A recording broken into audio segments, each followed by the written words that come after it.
Kaya ang sabi ko, kung may hihigit pa na doktrina, higit pa sa doktrina ng United Pentecostal Church, lilipat pa ako.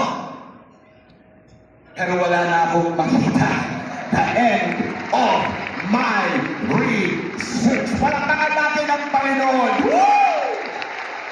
And everybody say, woo! Woo! Sa apostolikong pananampalataya, wala tayong programa. Kung anong lead ng Holy Ghost, yun lang ang sinusunod natin.